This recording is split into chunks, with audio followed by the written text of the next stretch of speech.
Hello everyone, কেমন আছো তোমরা সবাই?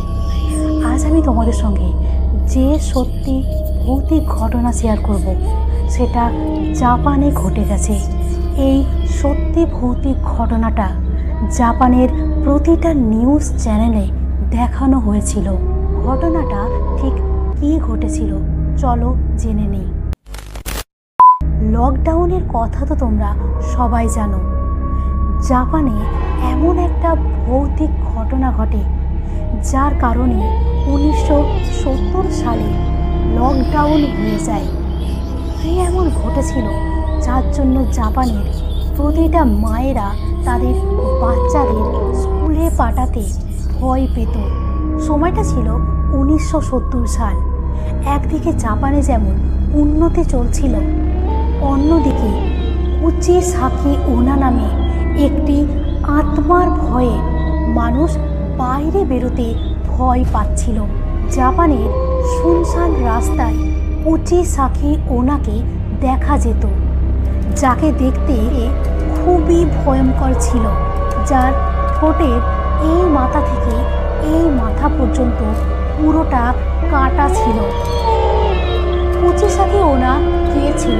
জাপানের একটা হাইওয়েতে প্রায় একটা মহিলাকে দেখা যেত, যার মুখের পুরো অংশ ঢাকা ছিল। শুধুমাত্র সে একটা চোখ খোলা রাখত এবং জাপানের রাস্তায় ঘোরাঘুরি করত। যদি ওই রাস্তা দিয়ে কোনো বাচ্চা যেত, তাকে ধরে প্রথমে জিজ্ঞাসা করত, আমি কি সুন্দর দেখতে? বাচ্চারা প্রথমে শুধু চোখ দেখতে পেত, আর মহিলার চোখটা ছিল অসম্ভব সুন্দর, তাই বাচ্চাগুলো উত্তর দিত হ্যাঁ। তখন মেয়েটি পুরো মুখটা খুলত, যে মুখটা দেখতে খুবই ভয়ঙ্কর ছিল। তার ঠোঁটের ডান দিক থেকে বাম দিক পর্যন্ত পুরোটাই কেউ যেন কাঁচি দিয়ে কেটে দিয়েছিল এবং তার চোখের একদিক থেকে রক্ত ঝরে পড়ছিল। এটা দেখার পর সে আবার বাচ্চাগুলোকে জিজ্ঞাসা করত, আমি কি সুন্দর? যদি বাচ্চারা উত্তর দিত না, তাহলে সে ওইখানেই বাচ্চাগুলোকে মেরে ফেলত। যদি কোনো বাচ্চা উত্তরে তার পরেও হ্যাঁ বলতো, তাহলে সে সেই বাচ্চাটিকে নিজের মতো কাঁচি দিয়ে ঠোঁটের এই পাশ থেকে ওই পাশ পর্যন্ত কেটে দিত, আর বাচ্চারা ওইখানেই ঠোঁট থেকে অনেক ব্লাড বের হওয়ার কারণে মারা যেত। এই রকম ঘটনা জাপানে প্রায় প্রতিদিনই ঘটতে শুরু করে। এই রকমভাবে জাপানে একটার পর একটা বাচ্চা খুন হতে শুরু করে, আর প্রতিটা খুনের পদ্ধতি একই ছিল, এই দিক থেকে এই দিক পর্যন্ত কাটা। শহরে যখন একের পর এক বাচ্চা খুন হতে শুরু করে, পুলিশ চারিদিকে অ্যালার্ট জারি করে, কিন্তু তারপরেও বাচ্চা খুন হওয়া থামছিল না। তাই জাপানে প্রতিটা প্যারেন্টস তার ছেলে মেয়েকে স্কুলে পাঠানো তো দূরের কথা, বাড়ি থেকে বাইরে বের হতেও দিতে ভয় পেত। একদিন রাত্রে পুলিশ যখন ওই হাইওয়ের উপর দিয়ে যায়, তখন দেখতে পায় একটা বাচ্চাকে একটা মহিলা তাড়া করেছে, যার পুরো মুখের অর্ধেক অংশ ঢাকা রয়েছে। এবং পুলিশ যখন তাড়াতাড়ি করে মেয়েটার কাছে গাড়ি নিয়ে পৌঁছায়, তখন পুলিশের গাড়ির ধাক্কায় মেয়েটি পড়ে যায়। পুলিশ এবার যখন মেয়েটির মুখটা খোলে, খুন হওয়া বাচ্চাগুলোর মুখে যেমন ক্ষত চিহ্ন ছিল, মেয়েটির মুখেও ঠিক সেম ক্ষত চিহ্ন রয়েছে। এবার পুলিশ যখন মেয়েটিকে তুলতে যায়, ঠিক সেই সময় মেয়েটি গায়েব হয়ে যায়। পুলিশ বুঝতে পারে না এটা আসলে কে ছিল এই মহিলা, যার নাম কুচিসাকি ওনা।